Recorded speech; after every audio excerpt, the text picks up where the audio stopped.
Hello, welcome on Media Dialogues today. As the year winds down, the spotlight is on digital streaming or OTT platforms that have continued to grow in 2020, the first normal year after the COVID pandemic.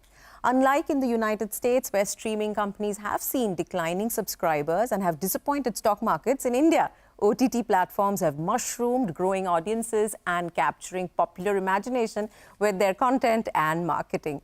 To understand how they strategize for the Indian market, key trends that have emerged in the past year, and the future of entertainment as it looks at this point of time, please welcome Gaurav Banerjee, content head for Disney Plus Hotstar, as well as for all of the Hindi TV channels of Disney Star, Monika Shergill, Vice President Content at Netflix, and Gaurav Gandhi, Vice President of Amazon Prime Video. It's lovely to have all three of you together in the studio. And who's going to start by spilling the secrets of how the streaming business works? Who's going to go first? Gaurav? All right, I'll take a crack at it.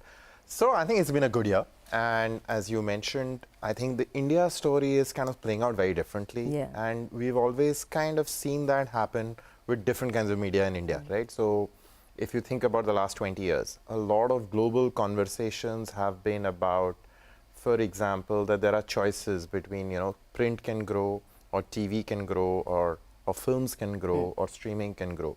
I think we have, over a period of time, seen that in India, those growth curves continue across different kinds of media equally strongly. And I think we are beginning to see that unfold as streaming grows, but it's not necessarily coming at the cost of television or of films. So I think it's a good momentum that this year has seen, and amazing risks on creativity. Yeah. So finally, for all of us and people watching this show, incredible content, and more incredible content this year than perhaps in earlier years. So in a good space. In a good space. Monika, he's going to say that it's not coming at the cost of TV.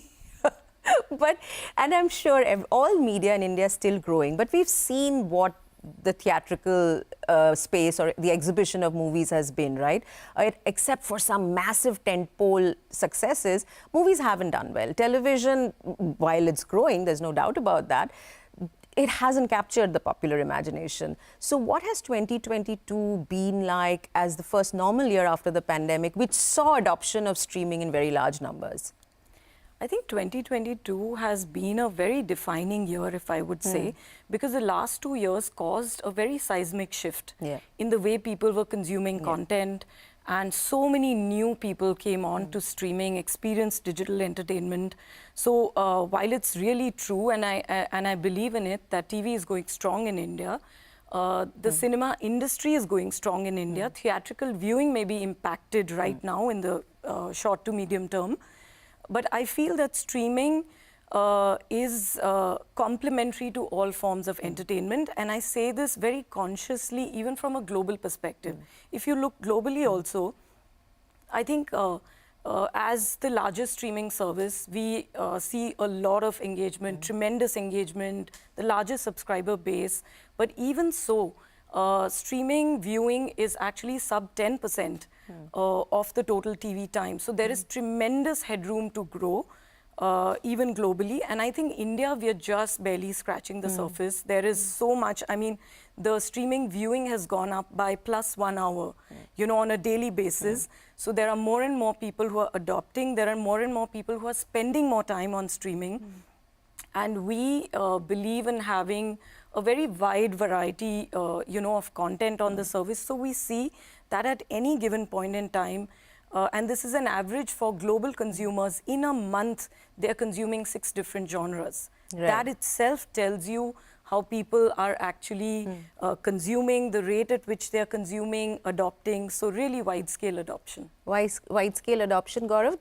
Is that borne out in 2022 with you guys? What has the experience been at Prime? We know in May you did this very big bang announcement, right? Not just of content strategies, but even access. You got other channels onto your platform, became the marketplace for other channels and entertainment platforms as well. So I think for us, it's been a very interesting year, and obviously besides the big tailwind on the streaming industry, some big things that we worked on were converting from just being a SVOD player to being an entertainment hub. which with the channels business and now movie rentals as well. Yeah. That was one part of it. I think the other part, building on Gaurav and Monika's point, was the fact that the creative industry in India is so rich and robust. And in India, this last 2 years, we've seen a big change, which is really the linguistic palette expansion of the Indian customer. So we are, for once, not about just the Tamil film industry or the Hindi film industry or the Telugu film industry, but really the Indian content industry. We've seen our customers fundamentally expand the number of languages they watch content in. So building on that, we released not just Hindi originals, but big Tamil originals this year. We built on that and had a whole range of films that we released. And you could start the year with Pushpa and KGFs and Kantara, and then and among that big Hindi films like Gheraiyan and many others. And then we turned into co-productions as well, recently with Ram Setu and a few others coming up. I think with all of that, we also about access expansion. Reality is that India is a heterogeneous country, not just from taste point of view, but also how what customers can afford, customers want different things. So we like a mobile-only offering or Prime Video mobile edition. That was another way of doing it. When you look at data like Ormax has put out, saying that there was a 20% growth over 2021 this year, where the streaming audience was concerned, is that something that do you feel they've got this right? Or is that an underestimation? While we don't want to get to specific numbers right now, what we are seeing is that just the sheer impact of streaming services and the reach they're able to provide is so phenomenal now. I can give you an example from our end, that today we are seeing streaming of Prime Video across 99% of countries' zip codes, right? And most of the movies that we are putting out or shows moving out are watched in deep interiors of the country. Now, if you look back a few years back, there was a whole thing about, hey, SWAT services are amongst, only going to metros and key audiences. Right? Reality is today we are so deep, not just in India, but able to provide that reach to movies and shows around the world. So I think that's a big part of it. The second part is the number of content pieces that we are able to support. And the film industry is a good example of that. Today, between the three of us and a few others, the movie industry has a lot of its revenue coming in from streaming, right? And is able to make way more movies, which will go to theatrical, go to TV stations, and come to streaming. The impact of that is phenomenal, the investments we are doing there, the jobs we are creating. So I think people talk about these numbers in a very vanilla way of X% growth. They don't talk about the impact streaming is creating overall and how it's sitting as a center of entertainment. Yeah, but the more you grow, the more your impact will be. So I think that's why we're interested in the growth, isn't it? Yeah, I guess the growth has been pretty healthy. It has been healthy. And continues to be very, very strong. Monika, Netflix globally, a lot of what is happening inside there is available for us to hear and see because it's a listed company there and things are being shared because of that. And we know that the drop-off in subscribers was something that was a big concern in the US and the North American markets. In India, I'm sure the story is very different. How would you describe 2022 from the subscriber growth perspective? I think I'll answer it in two ways, Anuradha. Globally also, if you see, streaming in general, it was a tough start to the year. Yeah. And led by Netflix, where, we had slowing, revenue growth and profitability. But I think how we are closing the year is actually a great testament to the strength and resilience of the streaming industry, the headroom to grow, the fact that this is the present and future of entertainment because it gives control and choice.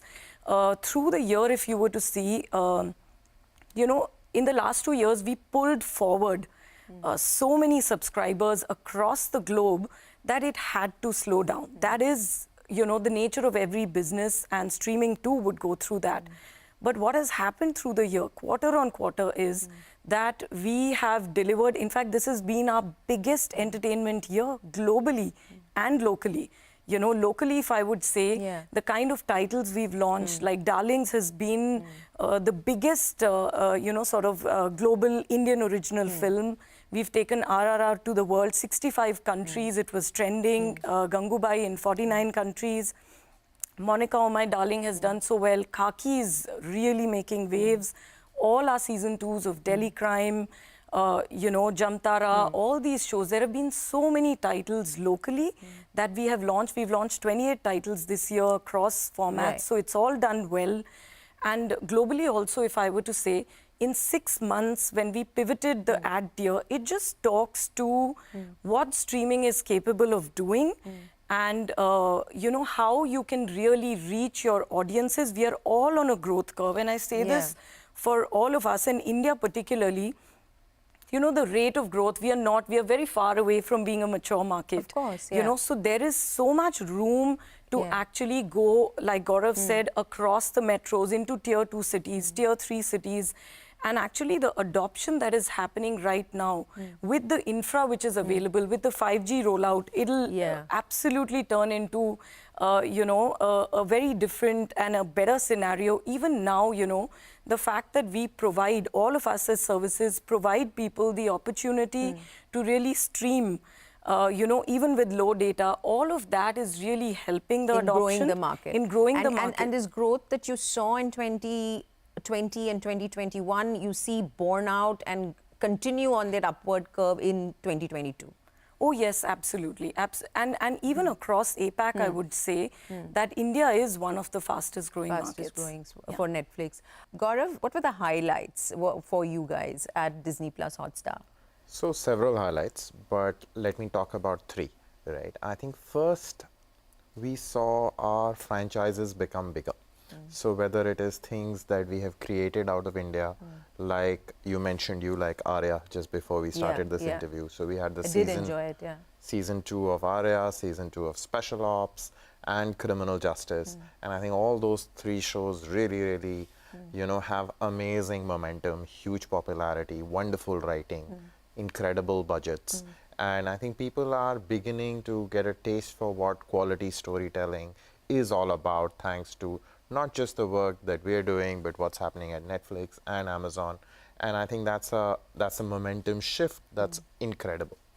I think the second thing that we have seen is that there's a lot of amazing possibilities that come from being integrated with a television creating machine which puts out, roughly 20,000 hours of fresh entertainment content every year. And I think we've used that to create a lot of initiatives which are for us Disney Plus Hotstar first, right? So, we have this incredibly powerful show on TV called Anupama, which is watched by, wait for this, 200 million people in this country. And we created a prequel to that, which rests solely on Disney Plus Hotstar, right? Then we have the show in our regional languages, Big Boss, which is anchored in Tamil by Kamala Hassan and in Telugu by Nagarjuna and by Mohanlal in Malayalam. And we created a 24/7 feed, which was exclusively available to Disney Plus Hotstar users, right? So we have managed to do things that only we could do for having the #1 TV network and being able to power that with the biggest OTT in the country. And that's worked really well. And I think the third part for us is we are also the home for incredible Disney content like Marvel, right? And I think Marvel has incredible momentum in India. So whether it is a Doctor Strange or the new season of Loki, all of that created huge impact. So I think we're in a good space, led by creativity. Let's pause for a bit. We've got to take a break. When we come back, we're going to talk more about how the content strategy works for streaming services. So stay with us.